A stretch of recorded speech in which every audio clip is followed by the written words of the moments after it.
छाता तहसील मुख्यालय पर तहसीलदार के भ्रष्टाचार के विरोध में छाता बार एसोसिएशन द्वारा किए जा रहे आंदोलन और धरने के 14वें दिन मंगलवार को सभी अधिवक्ताओं ने न्यायिक मजिस्ट्रेट न्यायालय के सामने एकत्रित होकर तहसीलदार के खिलाफ जमकर नारेबाजी की और एक जुलूस निकाला। ये जुलूस पूरे तहसील परिसर में होता हुआ उप जिलाधिकारी न्यायालय के सामने धरना स्थल पर पहुंचा। जिलाधिकारी से मुलाकात होने पर उन्होंने छाता बार एसोसिएशन के पदाधिकारियों से तहसीलदार का स्थानांतरण मूल्य पूर्णिमा मेले के बाद किए जाने का वायदा किया था, लेकिन जिलाधिकारी अपने वायदे पर खरे नहीं उतरे। वही तहसीलदार छाता ने छाता बार के अधिवक्ताओं को जवाब देते हुए कहा कि ये मेरे से गलत काम करवाने के लिए नाजायज दबाव बनाते हुए धरना प्रदर्शन कर रहे हैं। मैं आपको बता दूं कि एक पत्रावली है जिसमें एक अधिवक्ता स्वयं शामिल हैं और वो स्वयं जानते हैं कि वह फर्जी पावर ऑफ अटॉर्नी है, अपंजीकृत है। वो इस क्षेत्र का रहने वाला इंसान भी नहीं है जिसके नाम से इन्होंने फर्जी दाखिला खारिज पूर्व तहसीलदार से करवा लिया है। उस पत्रावली को लेकर इन्होंने विवाद शुरू किया है और वही जो लोग मेरे ऊपर आरोप लगा रहे हैं वो स्वयं जानते हैं कि वो कितने शुद्ध व ईमानदार होते हुए 307 के मुलजिम होने के साथ काले तेल के कारोबार कर है। वही ये अधिवक्ता मेरे न्यायिक कार्य में बाधा उत्पन्न कर रहे हैं। मैं न्यायिक कार्य करने व जनता की समस्याएं सुनने अपने ऑफिस में जाता हूं तो मेरे से गाली गलौज करते हैं और जो भी वाद अधिकारी मेरे पास आना चाहता है तो जबरदस्ती उन्हें धरना स्थल पर बैठा लेते हैं। इन्हीं 8 से 10 अधिवक्ताओं की वजह से बाकी के सीनियर अधिवक्ता कार्य नहीं कर पा रहे हैं, उन्हें भी धरना स्थल पर बैठा लेते हैं। वही छाता तहसील में दूसरी बार के अधिवक्ताओं की कार्यकारिणी ने लिखकर एक प्रार्थना पत्र दे दिया है कि हम अधिवक्ता कल्याण एसोसिएशन के सभी अधिवक्ता जनता के हितों को ध्यान में रखते हुए न्यायिक कार्य से विरत नहीं होंगे व न्यायिक प्रक्रिया में अपना सहयोग देते हुए अपना कार्य करते रहेंगे। धरना प्रदर्शन किया है, रैली निकाली, किस बात में लेकर निकाली? ये धरना प्रदर्शन ये आज ही नहीं निकला है और ये रैली आज ही नहीं निकली है। ये धरना प्रदर्शन पिछले 13-14 दिन से चल रहा है।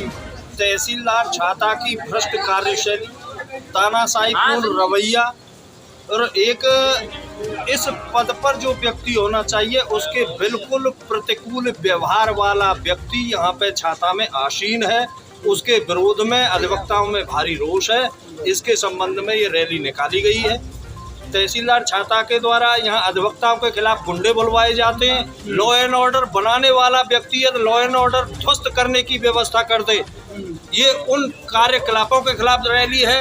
इसके संबंध में छाता बार एसोसिएशन द्वारा बड़े शांतिपूर्ण तरीके से उच्चाधिकारियों को भी बताया गया। उच्चाधिकारियों ने कहा था कि तहसीलदार की शिकायतें हमको पहले से भी हैं और हम जानते हैं, उसके बावजूद और हम बहुत जल्दी इनको हटा देंगे।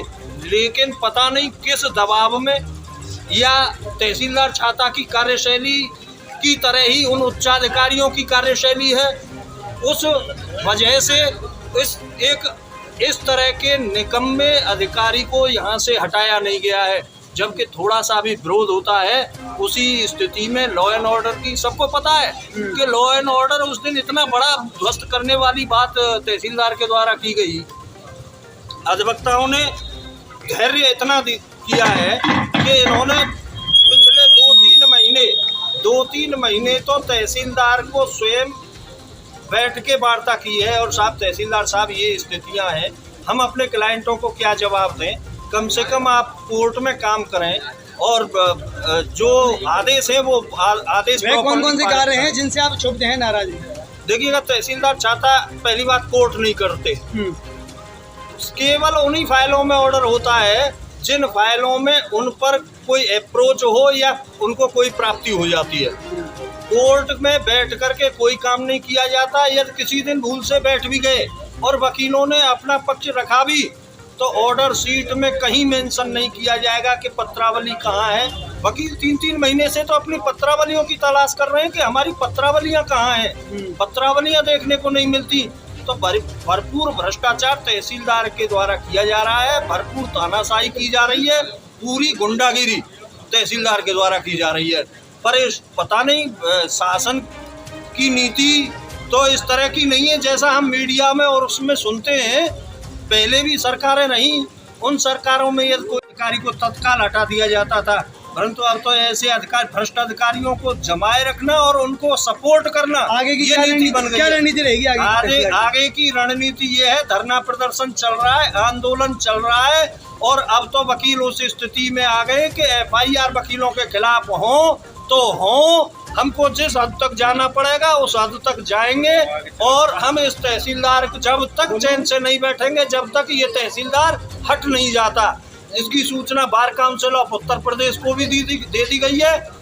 Bar council of Uttar Pradesh ने हमसे कहा है कि आप 4 दिन का धैर्य रखें, 4 दिन में हम जो है मुख्य सचिव साहब से और उच्चाधिकारियों से वार्ता करते हैं। उसके बाद धरना प्रदर्शन पूरे प्रदेश में करने का आह्वान किया जाएगा। ये सर, ये वकीलों का जो धरना प्रदर्शन चल रहा है पिछले 13 दिनों से, क्या कहना चाहेंगे इस बारे में? क्या मामला है? ये गलत काम करने के लिए नाजायज़ दबाव बनाते रहते हैं। एक पत्रावली है जिसमें अधिवक्ता स्वयं शामिल है और वो जानते हैं कि ये फर्जी पावर ऑफ अटर्नी है, अपंजीकृत है, वो यहाँ का रहने वाला भी बंदा नहीं है जिसके नाम से इन्होंने दाखिल खारिज करा लिया है। उस पत्रावली को लेकर इन्होंने विवाद शुरू किया है, और जो लोग आरोप लगा रहे हैं वो स्वयं अपने को जानते हैं कि वो कितने बड़े शुद्ध और ईमानदार हैं। वो स्वयं देखें कि जो आरोप लगा रहे हैं वो 307 के मुलजिम भी हैं, काले तेल का व्यापार भी करते हैं। इसी तरह मेरे को न्यायिक कार्य में लगातार बाधाएं उत्पन्न पैदा कर रहे हैं। मैं ऑफिस में जाता हूं तो गाली गलौज करते हैं, बैठ के अनियमित रूप से, कभी न कोई अनुमति ली गई, तहसील में ज़बरदस्ती इन्होंने बिस्तर डाल दिया है, वहाँ पे बैठ के समोसे खाते हैं, गाने बजाते हैं और हड़ताल का रूप देते हैं कि हम हड़ताल पर हैं। और कोई अगर बातकारी आए तो उसको ज़बरदस्ती बुलाकर उस फर्श पर बैठा लेते हैं, चाहे वो बैठना चाहे या नहीं। कुछ सीनियर अधिवक्ता हैं जो बेचारे नहीं बैठना चाहते, उनको भी बैठाते हैं। ऐसे केवल अमुक 8 या 10 अधिवक्ता हैं, बाकी 290 अधिवक्ता कार्य करना चाहते हैं। दूसरी बार ने लिख के भी दे दिया है कि हम कार्य करेंगे, लेकिन उनको भी कार्य नहीं करने देते। ये 8-10 अधिवक्ताओं ने अपनी मोनोपोली बना लिया कि कोर्ट करोगे तो हमारे हिसाब से आदेश होंगे, जो कि संभव नहीं है। न्यायिक प्रक्रिया के अंतर्गत सभी को न्याय मिलना चाहिए, जिसके लिए हमको पद पर आसीन किया जाता है। लेकिन 8-10 अधिवक्ता ऐसे हैं जिन्होंने अपनी मोनोपोली बना ली है कि लोन की फाइल करोगे, धारा 98 की पहले करा लेते थे बिना अनुमति के, वो SC2 जनरल वो करोगे। मैंने कई साक्ष्य भी दिए हैं कि इनके द्वारा क्या क्या गलत काम कराए गए हैं। ये गलत काम कराने के लिए, दबाव बनाने के लिए हड़ताल की गई, और केवल 8 या 10 लोग हैं इसमें शामिल, बाकी 290 अधिवक्ता मेरी तरफ है। और बेचारे कोर्ट भी करना चाह रहे हैं, सभी अच्छे अधिवक्ता हैं। इन 10 अधिवक्ताओं की वजह से बार का सम्मान गिर रहा है। सर, बार बार ये आती है कि आप कोर्ट नहीं करते, और मैं डेली बैठना चाहता हूँ, पूर्व में भी बैठता था, लेकिन ये दबाव बनाकर 8-10 लोग असंसदीय भाषा का भी प्रयोग करते हैं। माइक पर सभी ने सुना है, पब्लिक ने सुना है। एक अधिकारी को गाली देना ये किस उसके कार्यशैली में आता है? एक अधिवक्ता जो इसमें बता रहे थे कि ऐसे बाउंसर भी आपने जो बुलाए। मेरे द्वारा कोई बाउंसर नहीं है, बाउंसर भी इन्होंने बुलाए थे और मेरे को बदनाम करने के लिए।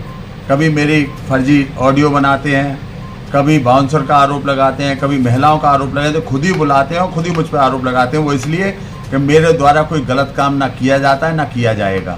ये नियम विरुद्ध कार्य कराना चाहते हैं, जो मेरे स्तर से कदापि संभव नहीं है। पूर्व अधिकारी को दबाव में लेकर इनके द्वारा कई अनियमित नियम विरुद्ध कार्य कराए हैं, जिनका मैंने कॉपी भी माननीय मीडिया को दिया है, माननीय अधिकारियों को भी भेजा है, और सभी के संज्ञान में कि इनके द्वारा क्या क्या गलत काम कराए गए हैं। ये जानबूझकर झूठे आरोप लगा रहे हैं। इन पर आज तक सिद्ध नहीं हुआ कि मेरे द्वारा ये गलत काम किया गया है। और जो ये कह रहे हैं भ्रष्टाचार की, वो अपने में झांक कर देखें। एक ईमानदार आदमी पर आरोप लगाने से पहले कि आप कितने स्वच्छ हैं, आपके क्या कार्यशैली है, 307 आपके ऊपर दर्ज है, आप काले तेल का भी कार्य कर रहे हैं, आप गाली बक रहे हैं बैठ के यहाँ पब्लिक में मेरे को। ये एक विद्वान अधिवक्ता कर्तव्य नहीं है। विद्वान अधिवक्ता इस तरह नहीं गाली बकते किसी व्यक्ति विशेष के नाम लेकर। ये एक तहसीलदार से नहीं, व्यक्ति विशेष का नाम लेकर गाली बकते हैं। ये अच्छा नहीं है, शोभनीय नहीं है। एक अधिवक्ता, विद्वान अधिवक्ता को शोभा नहीं देता। प्राइवेट कर्मचारी को लेकर ये कुछ प्राइवेट कर्मचारी मेरे टाइम से नहीं है, वो पहले से कार्यरत थे और इन्हीं लोगों ने रखवाए थे, जिसमें कुछ अधिवक्ता के रिश्तेदार हैं, उनको मेरे द्वारा निकाला गया। उसका भी इन लोगों ने ऐतराज किया गया कि हमारा भतीजा है, हमारा ये है। ये अधिवक्ताओं ने अपने रोग रख रखे हैं, जिनको मैं 2 बार निकाल चुका हूँ।